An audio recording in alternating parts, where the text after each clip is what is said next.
changement de situation, maintenant c'est moi qui te pose les questions. J'aurais aimé savoir, d'abord, tu peux nous décrire un petit peu ta société, qui tu es, et justement là on continue, là on monte d'un cran, on a vu pied, on a vu poing, on a vu couteau, là maintenant on arrive sur des situations encore bien plus dangereuses. Est-ce que tu peux nous expliquer quels sont tes produits à Special Option, à quel public c'est destiné, est-ce que c'est que pour des professionnels, est-ce que c'est ouvert à tout le monde? Tu peux nous expliquer tout ça? Tout à fait. Alors, à la base, la problématique a toujours été la même. C'est-à-dire qu'en tant que professionnel, on a parfois du mal à trouver du matériel. Ça a l'air bizarre, mais le marché est structuré comme ça en France. Bon, je vais pas en dire plus, mais je me comprends. On te comprend. Voilà, on comprend. Donc, c'est vrai que par rapport à certaines problématiques, surtout concernant les protections par balle, c'était pas évident. Donc, il s'est avéré que moi j'avais, par mes expériences antérieures, de très bons contacts chez de nombreux fabricants. Et donc, à un instant T, la question s'est posée, s'est dit, voilà, par rapport aux situations qu'on rencontre au jour d'aujourd'hui, aux risques qui augmentent, etc., tout le monde, par exemple, ne peut pas se balader avec, classiquement, voilà, le gilet pare-balles, voilà, standard, discret, hein, qu'on peut trouver. Pourquoi? Parce que, justement, c'est trop encombrant. On ne se voit pas prendre le métro le matin en costard-cravate avec ça en dessous. Bon, ça passe pour un garde du corps, mais ça ne passera pas pour un cadre dynamique. Mais pourtant, le cadre dynamique, il est menacé aussi. Les gens qui ont malheureusement subi l'attaque dans le métro à Bruxelles, en Belgique, l'ont bien vu. Donc, c'est là où il a fallu trouver une solution. Donc, la solution, c'était de dire, voilà, est-ce qu'il n'y a pas moyen par rapport à, je dirais, un sac à dos classique, que beaucoup de gens ont, donc un sac à dos, dans un premier temps, on s'est posé la question, hein, en bon militaire, policier, force de l'ordre et survivaliste, on s'est dit tiens, par rapport à un sac comme ça, et par rapport à un sac comme ça a été la première génération, le Mark I, donc là c'est une pièce de collection celui-ci, hein, voilà, parce que c'est le 002 qui était sorti à l'époque. Donc cette plaque-là, on s'est dit c'est pas compliqué, on va sortir une plaque par balle qui pourra rentrer dans n'importe quel sac à dos type tactique. Alors là c'est un Maxpédition, mais ça marche aussi sur les Condor, sur les 5.11, enfin sur plein de sacs, soit en rentrant dans la poche d'hydration derrière, soit en rentrant dans la poche principale, et à partir de là on obtient le même pack balistique que sur le gilet discret, c'est-à-dire une protection classe 3A qui va arrêter jusqu'au 44 Magnum, donc 22, 9 mm, 38, 45, points, on va dire. Voilà, 32 points. Ça, on l'a développé ensemble avec Laurent de T-Tactical. D'ailleurs, si vous allez sur T-Tactical ou si vous allez sur www.special-option au pluriel.eu, vous avez à chaque fiche produit, vous avez systématiquement une vidéo de présentation. Vous verrez que ce produit-là était capable d'encaisser 11 impacts de 9 mm d'affilée sans perdre ses qualités balistiques. Donc le but, c'était, avec l'addition d'un simple panneau comme ça, de pouvoir blinder son sac à dos. Alors ça a été, maintenant on en est au Mark II qui a été légèrement redessiné pour pouvoir rentrer plus facilement, entre autres dans les sacs 5.11. Donc on est au Mark II, donc ça c'est un produit qui vaut 199 €. Oui, donc c'est à portée de... Ça reste abordable, voilà, c'est accessible au grand public. C'est accessible pas que aux professionnels, c'est accessible au grand public parce que ce n'est pas un produit réglementé. Voilà, c'est important. Voilà, c'est important de le signaler. Bon, sachant que nous, on demande systématiquement la fourniture d'une pièce d'identité valide pour l'acquisition de ce type de produit, parce que ça nous semble le minimum syndical, surtout en ce moment. Hein, voilà, mais c'est un produit qui est tout à fait accessible au grand public. Alors, bien évidemment, il y a des gens qui vont se dire « Ah ouais, c'est fantastique votre truc, mais alors moi, j'ai une mallette d'ordinateur, comment je fais? Ça rentre pas. » Alors, effectivement, on s'est dit on va redesigner cette plaque, en fait, pour voilà, la bête mallette de tous les jours. Donc on a sorti, il y a quelques temps, pareil, aussi sur une idée qui ce coup-ci était une idée, rendre à César ce qui est à César, de Guillaume Morel, de chez Protegor, notre ami Guillaume, qui m'a interpellé Laurent de T-Tactical et puis moi-même en disant « Bon, les gars, vous êtes gentils, mais ça serait bien de nous faire un truc qui rentre dans une mallette d'ordinateur. » Et donc on a sorti le Shield Citizen, ce coup-ci, qui est toujours par balle classe 3, donc qui arrête toujours jusqu'au 44 Magnum, 45, 9 para, mais qui en plus est doté d'une couche supplémentaire anti-couteau. Voilà, donc c'est ce coup-ci en perforation, on est bien d'accord. C'est-à-dire que le Mark I, Mark II a une très bonne résistance à la perforation, une très bonne résistance aussi au coup de taille, genre cutter, hein, voilà. Mais par contre, si vous attaquez avec un pic à glace, ça passera au travers. Il n'a pas été conçu pour ça. C'est le cas des 3/4 des gilets pare-balles d'ailleurs, qui ne sont pas anti-couteau en tant que tel. Cette plaque-là, elle a spécialement été designée pour résister au couteau comme aux impacts de balles. Voilà, donc ça c'est la particularité. Et puis tout simplement, elle a un format. Voilà, hein, tout simple. Vous rentrez ça dans votre mallette de tous les jours. Ça prend pas, je ne sais pas si on verra bien, ça prend pas énormément de place. Hein. Là c'est une petite mallette. Voilà. Hop, ça n'a rien changé. Et je peux, comme l'a montré tout à l'heure Philippe, voilà, me protéger dans une certaine mesure grâce à ça. J'ai blindé ma mallette en 10 secondes. Voilà.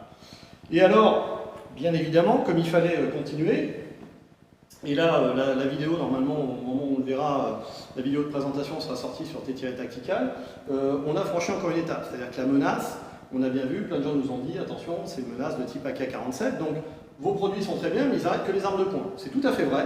Donc ce qu'on a fait, c'est qu'on a créé la MK47. Alors là, ici, on est sur un produit qui, quand même, je vais vous montrer les deux, beaucoup plus épais, et c'est normal. Là, on est sur un produit qui fait 765 grammes à peu près, hein, voilà, très souple, voilà, hein, pliable, déformable, etc.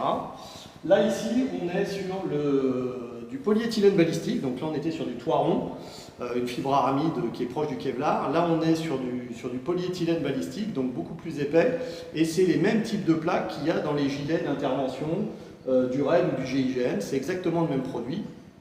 Et cette plaque-là, qui est beaucoup plus rigide, va être capable, je vais essayer de la montrer bien à l'écran, voilà, va être capable, elle, d'arrêter, c'est ce qu'on montre ici, les tirs de Kalachnikov.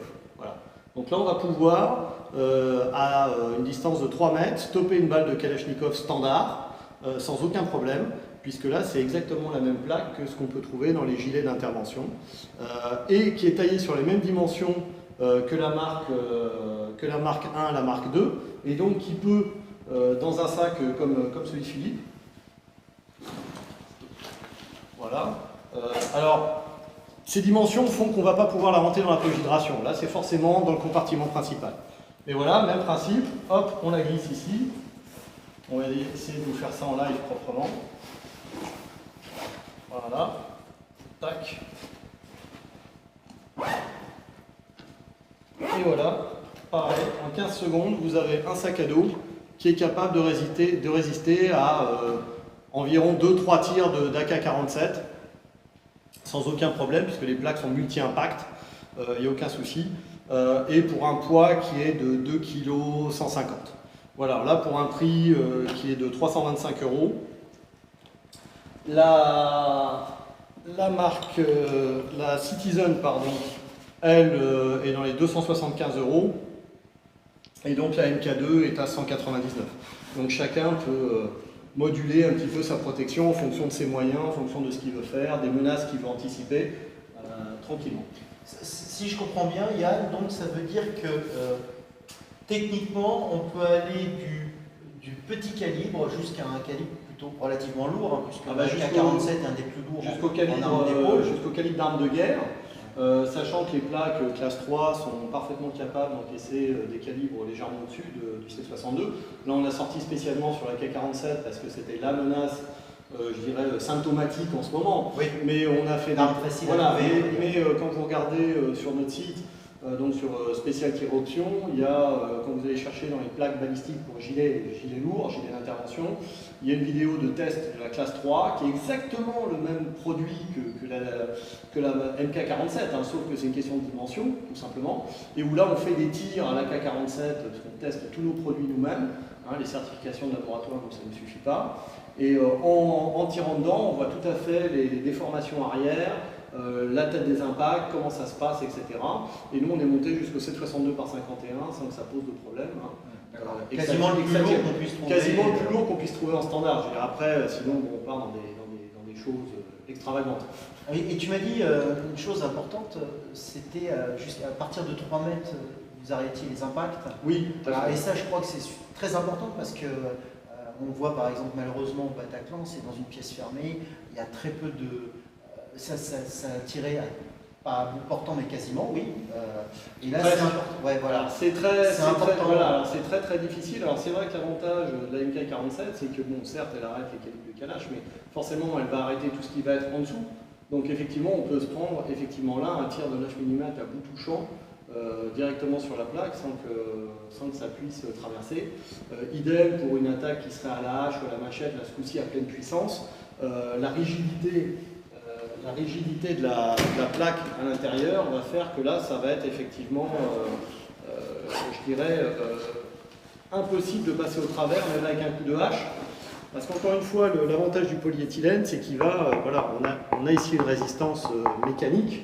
Alors effectivement, la plaque n'est pas flexible, mais par contre, effectivement, on a une résistance mécanique qui est absolument monstrueuse, quoi. Ouais, et moi, j'y vois un autre avantage, c'est-à-dire que si j'ai ça dans mon sac et que je viens en percussion sur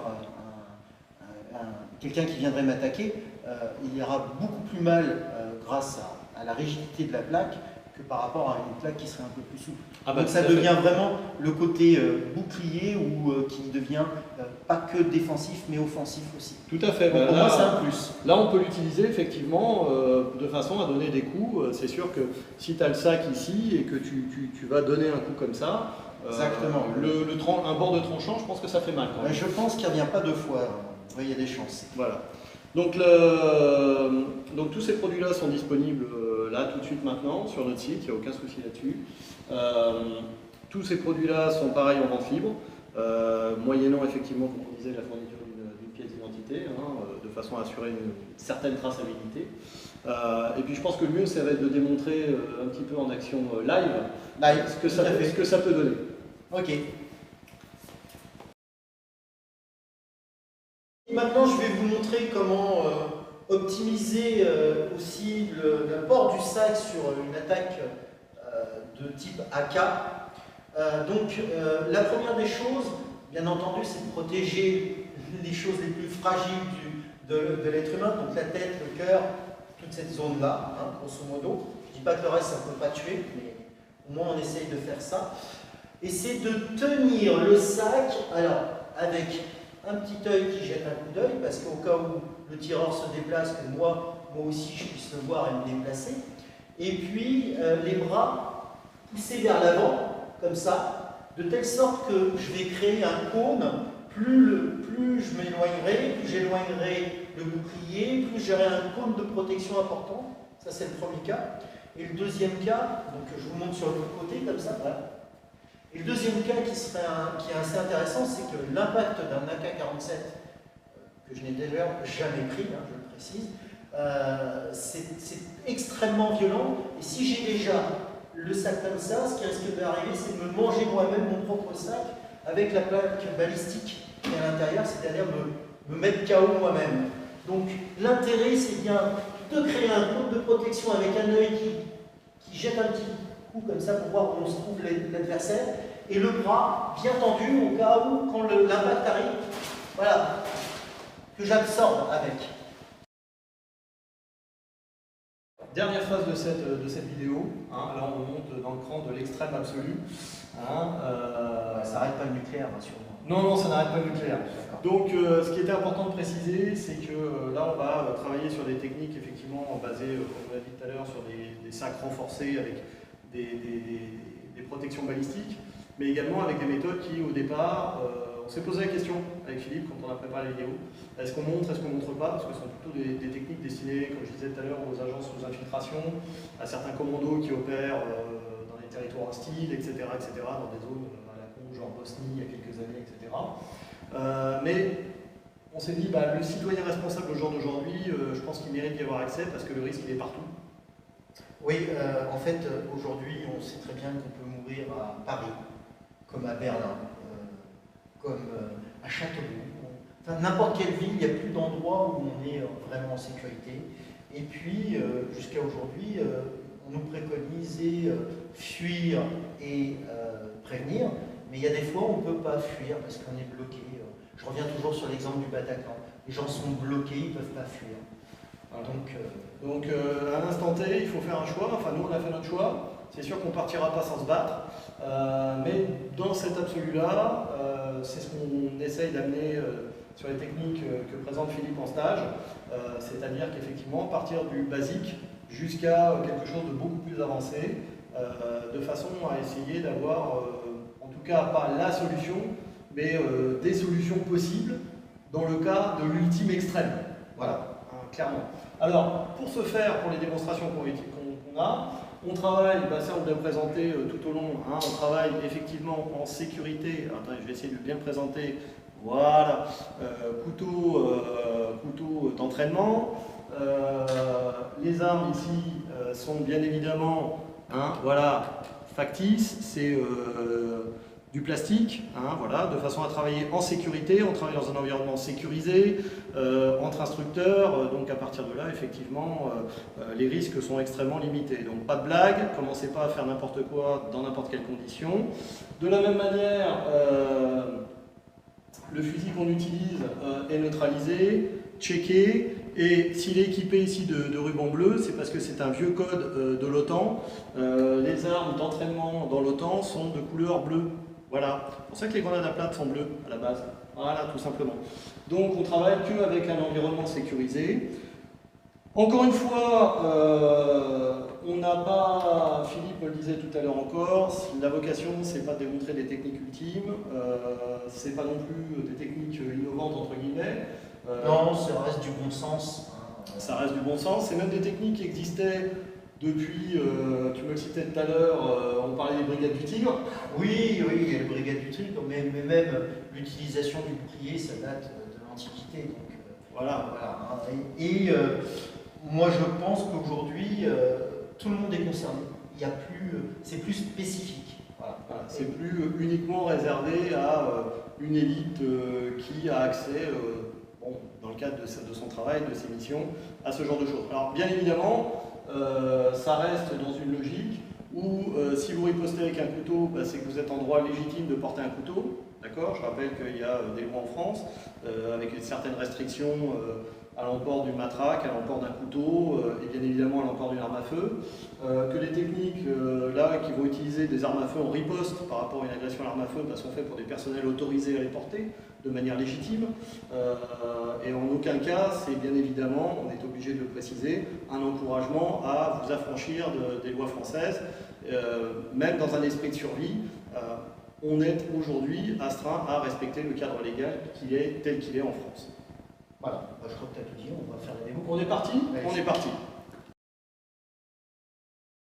Maintenant, on vous a montré tout ce qu'on pouvait faire avec le sac à dos, donc il n'y a pas de problème.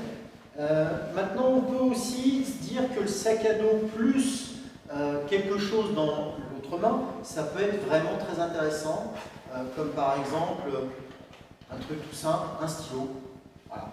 C'est-à-dire que si j'ai sac plus stylo, c'est-à-dire qu'au moment où, si j'arrive au corps à corps et que j'arrive, parce que je ne peux pas m'échapper, hein, bien entendu, je ne cherche pas à aller provoquer une personne avec une arme à feu. C'est que je suis coincé, je ne peux plus bouger, il n'y a rien d'autre à faire. Alors, point particulier, on est d'accord que c'est un stylo de défense. Alors, ouais, mais voilà. Ça peut être aussi un bic. Hein. Ça peut être un bic. Ça peut être un bic, voilà. Bon, il va casser peut-être à l'intérieur de la personne. L'intérêt d'avoir un stylo un peu solide, c'est que il peut faire un impact, 2 impacts, 10 impacts, sans impact. Et c'est légal. Et c'est légal. Et c'est légal. Donc il y a le stylo. Donc maintenant pour les personnes alors toujours aussi la lampe. Hein, ça aussi c'est quelque chose de légal qu'on peut tenir aussi comme ça. Hein, en plus, c'est-à-dire qu'on arrive dessus et on frappe. Autre avantage, c'est que quand la lumière est coupée, parce que ça peut arriver, pour une raison X ou Y, on a coupé la lumière dans un tunnel, etc. Non seulement on se protège, mais on peut allumer et aveugler. Tout à fait. Et frapper avec. Toujours, alors on monte d'un cran là maintenant. Une fois de plus, là c'est les personnels autorisés. La télescopique. En plus, voilà. Donc, j'avance et je tape. Ça pose pas de problème. Et puis maintenant aussi, on peut imaginer avec un couteau. Donc, alors, c'est assez compliqué de tenir un couteau au final. C'est pas la chose la plus simple. Si j'utilise le couteau comme ça et que je le tiens comme ça, Si je prends un coup très très fort, un coup de pied, un coup de poing ou un impact de balle, voilà ce qui risque d'arriver et je risque de me planter sur moi. Donc moi ce que je préconise, c'est que le couteau, on le tienne légèrement décalé, comme ça, de telle sorte au cas où si je prends un impact, et ben voilà, je ne risque pas de me le rentrer sur moi. Tu ne vas pas t'auto-blesser. Je ne vais pas m'auto-blesser. Tenue pique à glace, pareil, tranchant vers l'agresseur, non pas vers moi, pas comme ça, parce que s'il me pousse très fort, voilà ce qui risque de m'arriver, de me planter à mon tour et puis ou de me trancher. Donc, légèrement en diagonale, et puis essayer de venir comme ça pour pouvoir travailler. Et puis pour finir, ah bah, l'ultime quoi. Donc vous avez l'autorisation de porter une arme, et puis il se passe quelque chose près de vous, hein, pas à 100 km, mais près de vous, et là donc, vous servez de votre sac pour vous protéger, et puis vous sortez votre pistolet de telle sorte à l'avoir contre vous, et dans ce sens-là, parce que si vous tirez comme ça, vous risquez de mettre vos habits qui se coincent dans la culasse. Donc, en fait, comme ça. Et le fait d'avoir la culasse qui va se coincer dans les habits va faire que ça va générer potentiellement un incident de tir et donc rendre votre arme inutilisable. Donc la méthode comme ça de dégainer qui s'appelle Speed Rock à la base, une méthode américaine de tir vraiment au contact, va faire effectivement qu'il faut absolument dégager l'arme du corps de façon à éviter un enrayage qui derrière peut être fatal, quoi, hein, parce qu'on n'a pas forcément stoppé l'individu dès la première cartouche. Tout à fait. D'ailleurs, on peut aussi se servir du sac pour coller contre lui et en profiter pour trouver des angles de tir différents. Mais tu as raison de bien l'expliquer, hein. Comme ça risque d'être dangereux. Comme ça, c'est beaucoup mieux. En plus avec le sac. Tout à fait. Maintenant, je pense que Yann, on va montrer une petite situation différente. Hein. On imagine qu'on est retranché dans une pièce et puis que c'est le moment fatidique où quelqu'un va essayer de rentrer armé. Voilà. On va essayer de donner une approche de ce que peut être éventuellement une solution. Je suis retranché dans une pièce, je n'ai plus le choix. Voilà. L'agresseur est de l'autre côté de la porte. Alors, je vous montre une position, il y en a d'autres, hein, ça se voit en stage. On va vous proposer une chose qui est possible de faire, c'est de se mettre dans l'angle mort parce que quand il va ouvrir la porte, c'est l'endroit en fait qu'il ne voit pas. Donc Yann, si tu veux bien entrer. Voilà, vous voyez là c'est l'angle mort. Okay. Maintenant je vais vous faire une proposition je ne laisse pas rentrer complètement, je laisse rentrer juste le début, l'avant-bras qui tient là. Donc je me cale derrière la porte avec mon sac, parce que déjà, même s'il tire à travers la porte, j'ai quand même un maximum de protection grâce à la plaque balistique. Bon, bien sûr, je ne couvrirai pas le corps complet, hein. Je mettrai ce que je peux derrière. Et puis voilà, maintenant Yann, si tu veux, là, regardez, je bloque avec mon sac, mon pied, tout bien compressé, mon avant-bras, j'écrase, et avec mon stylo, je vais venir frapper sur la main qui tient. Voilà. Première solution. Merci Yann. Avec plaisir.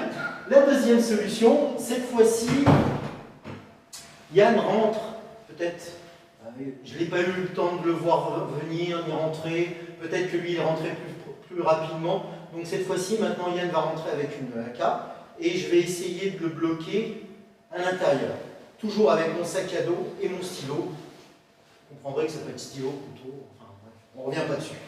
Voilà, donc je me cale toujours dans l'angle mort, je me fais le plus petit possible derrière mon sac, et Yann va rentrer. Et là maintenant, je viens dessus, je le colle hein, avec mon sac, au cas où il se passe quelque chose, c'est toujours bien collé comme ça, et je vais venir travailler avec mon stylo, taper sur des zones sensibles sur l'agresseur. Voilà. Merci Yann d'avoir fait le mannequin. Avec plaisir. Conclusion de cette vidéo. J'espère qu'elle vous aura intéressé, toutes les parties vous auront apporté quelque chose. Donc Pour plus d'infos, c'est pas compliqué, www.scholar-martis.fr pour tout ce qui est les cours donnés par Philippe.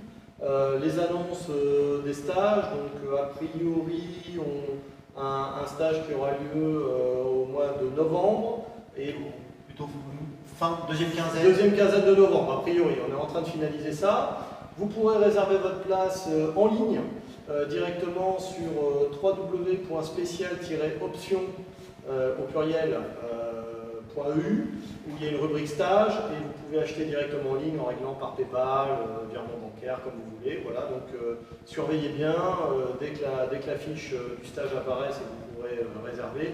Puis on fera une petite annonce Facebook, etc. N'hésitez pas à liker la page Scholar Martis sur Facebook, où on donnera toutes les informations des stages. Je pense que nous aurons un nombre limité d'élèves, donc ça sera toujours pareil, les premiers inscrits. Alors une phase, alors une partie technique de défense avec Philippe, et puis moi je ferai certainement une intervention technique de premier secours, vraiment en situation extrême, type T3C, voilà, donc ça on verra ça ensemble. Ouais, tout à fait.